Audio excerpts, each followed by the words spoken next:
Os 10 melhores filmes bíblicos. Em 10º lugar é o filme Os 10 Mandamentos, 1956, de Cecil B. DeMille. Último filme dirigido por Cecil B. DeMille. Os 10 Mandamentos, na verdade, é uma refilmagem de um projeto homônimo lançado pelo mesmo DeMille em 1923. Então, com um orçamento maior, o cineasta conta novamente a história de Moisés, mas não inteiramente sob o ponto de vista bíblico, e sua introdução explica que as quase 4 horas de duração serão justificadas por trazerem pedaços da vida do personagem que o Velho Testamento ignora. Em 9º lugar é o filme Ben-Hur, 1959, de William Wyler. Ao longo de toda a história do Oscar, o número máximo de estatuetas entregues a um único filme foi 11, algo que ocorreu em apenas 3 edições. A primeira delas foi em 1960, quando Ben-Hur se consagrou como o grande campeão. A história é a do príncipe judeu Judah Ben-Hur, Charlton Heston, que jura vingança a seu antigo amigo Messala, Stephen Boyd, após este, relegá-lo injustamente à escravidão e prender sua família. Isso ocorre em paralelo à trajetória de Jesus Cristo, que aparece quase como um anjo da guarda misterioso do protagonista. Em 8º lugar, o filme Jesus Cristo Superstar, 1973, de Norman Jewison. Após o auge dos musicais nos anos 1940 e 1950, Hollywood abandonou o estilo durante os movimentos de contracultura surgidos na década seguinte. O mundo estava mais cínico e menos inocente para acreditar em pessoas felizes, cantantes e dançantes por qualquer motivo. Era preciso reencontrar a fórmula para revitalizar o gênero, e uma das primeiras tentativas bem-sucedidas foi essa polêmica versão da vida de Jesus Cristo, porém encarando-o como um legítimo superstar pop, endeusado por uns e criticado por outros, assim como são cantores e astros de cinema nos dias de hoje. Em 7º é filme A Vida de Brian, 1979, de Terry Jones. Brincar com figuras bíblicas é sempre um terreno espinhoso. Isso, felizmente, não impediu que o sexteto britânico Monty Python realizasse um de seus melhores trabalhos em A Vida de Brian, um longa-metragem que passa ao largo da história de Cristo, mostrando o não tão inspirador Brian Cohen, uma criança que nasceu na manjedoura ao lado da de Jesus, quase tomando para si os presentes dos 3 reis magos. Quando adulto, interpretado por Graham Chapman, Brian é confundido com o Messias e começa a ser seguido por grupos de fiéis.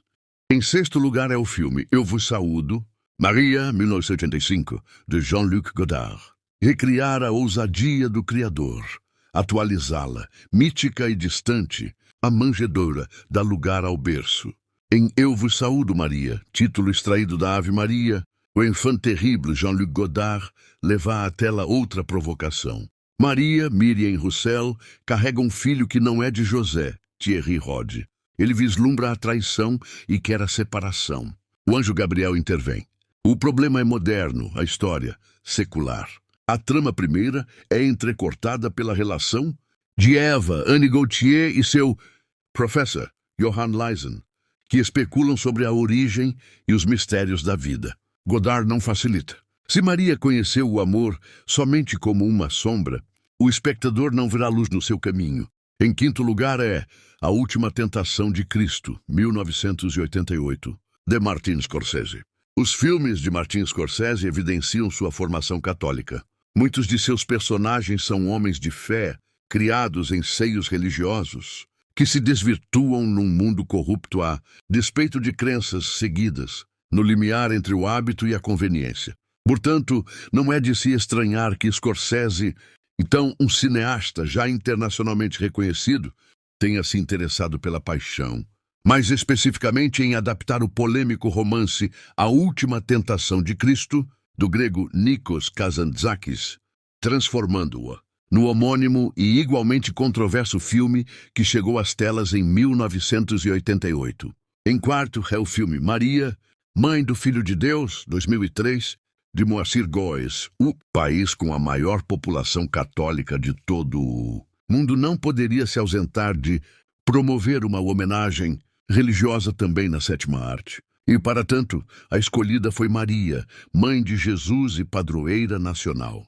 Porém, o filme dirigido por Moacir Goes deixa claro desde o princípio seu caráter reverencial, protocolar e pouco ousado, contentando-se em apenas reprisar, agora nas telas, uma narrativa há muito conhecida. Apesar do título, esta nada mais é do que mais uma versão cinematográfica da saga de Cristo pela Terra, desde seu nascimento até a crucificação e ressurreição, passando por momentos emblemáticos, como o relacionamento com Maria Madalena e alguns de seus milagres mais conhecidos, contando com Maria como uma observadora de luxo. Em terceiro é o filme Maria, 2005, de Abel Ferrara, que é um dos diretores mais controversos do circuito alternativo norte-americano. Autor de filmes como O Rei de Nova York, 1990, Vício Frenético, 1992 e Olhos de Serpente, 1993.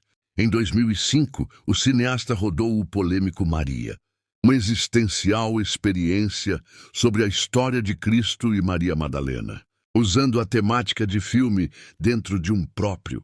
Ferrara nos apresenta a uma atriz, Juliette Binoche, que abandona tudo após o fim das filmagens de um longa onde interpreta Maria Madalena e busca refúgio no Oriente Médio. Em segundo lugar é Noé, 2014, de Darren Aronofsky. Noé tem tudo para ser o responsável pelo ressurgimento dos épicos bíblicos nos cinemas.